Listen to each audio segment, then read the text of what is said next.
Charles Dickens. A madman's manuscript. From chapter 11 of the posthumous papers of the Pickwick Club. Witnessed on paper in the year 1837.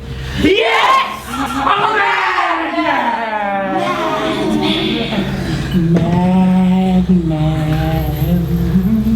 How that word would have struck at my heart years ago. How it would have roused the terror that used to come upon me sometimes, sending my blood hissing and tingling through my veins, till the cold dew of fear stood in large drops upon my skin, and my knees knocked together with fright. He likes it now, though. It is a fine name! It's a grand thing to be mad. To be peeped at like a wild lion through the iron bars. To gnash one's teeth and howl through the long, still night to the merry ring of a heavy chain. I can remember when I was afraid of being mad. When I would start from my sleep and fall on my knees and pray to be spared of the curse in my blood. He did this for years. Long, long years they were. The sleepless nights were long sometimes, but they were nothing to the dreadful dream. No! It makes me cold to think of them now. Large, dusky forms with sly, jeering faces crouched in the corners of the room, bent over his bed at night, tempting him to madness. Why tonight? It's in your blood. Was stained with his own blood. His own hair and raging madness. I knew they told the truth! At last, he went into the world, and he could laugh and shout with the best among them. I knew I was mad, but they had no idea. He inherited an estate. Riches became his. I had money. How he was courted. I spent it profusely. How he was praised. Until such time as three proud, overbearing brothers humbled themselves before him. The old white-headed father too. Such deference, such respect, such devoted friendship. They worshipped me.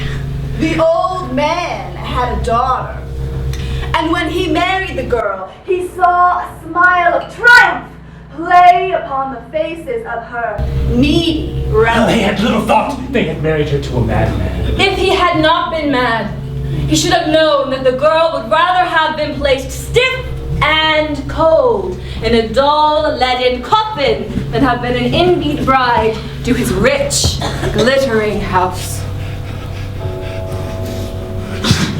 I don't remember forms of faces now, but I know the girl was beautiful. I know she was! Because in the howling moonlit nights, I see, standing still and motionless in a corner of this very cell, I see a gaunt and wasted figure that stirs with no earthly wind, and eyes that fix their gaze on me and never wink and never close, never wink and never close. That form is hers. It is much dreadful to him. More even than the spirits that tempted him many years ago. Comes fresh from the grave, and so very deathlike. I remember for nearly a year watching that face grow paler, for nearly a year watching the tears spilled on the mournful cheeks, and never knew the cause. He found it out at last, though. She had never liked him. She hated his wealth and despised the splendor in which she lived.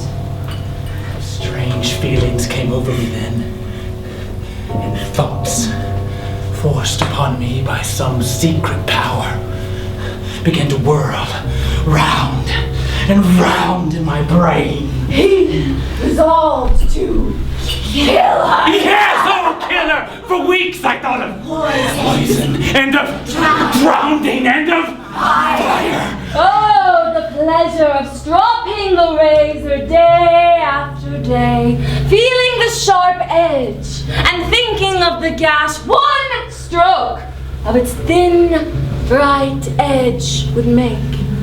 The time has come. He grasped it firmly, rose softly from the bed, and leaned over his sleeping wife. Her face calm and placid.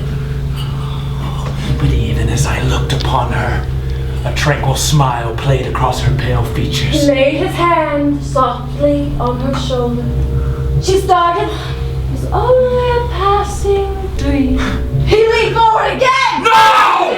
Eyes were fixed on mine. No! It clutched her arm. Oh, she uttered a punch I heard the turn of footsteps on the stairs. I called loudly for assistance. Help! Help! Raised her and placed him on the bed. When life, look, and speech returned, her senses had deserted her, and she ran wildly. Doctors were called in. They were at her bedside for weeks. One The most celebrated among them. took me aside and bidding me prepare for the worst, told me the madman, that my wife was is mad. She died next day. Oh.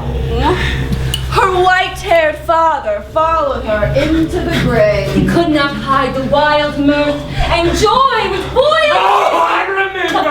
Oh, but it is one of the last things I can remember. For now I mix up my dreams with my reality, and have no time to separate the two. He had been out. It was late at night when he reached home, and there he found the proudest of the three brothers waiting to see him. I must see you. Urgent business. Oh, I hated that man with all of that man's hate. They stood in silence for a few minutes. He spoke at last.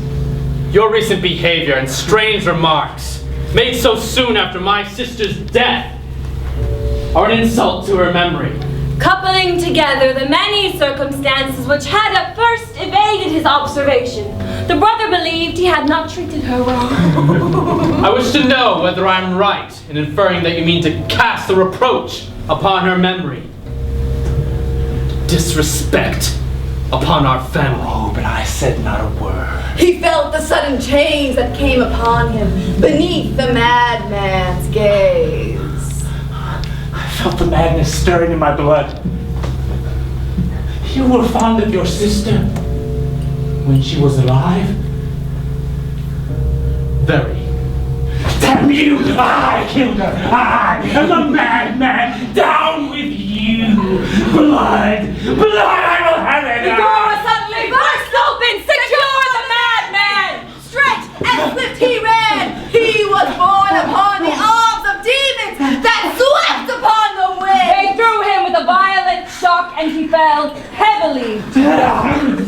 Oh, when I woke, I found myself in this little gray cell, where the sunlight seldom comes and the moon steals in in rays which only serve to show the dark shadows all around me. And that silent figure in its old corner. With the whispers that surround him.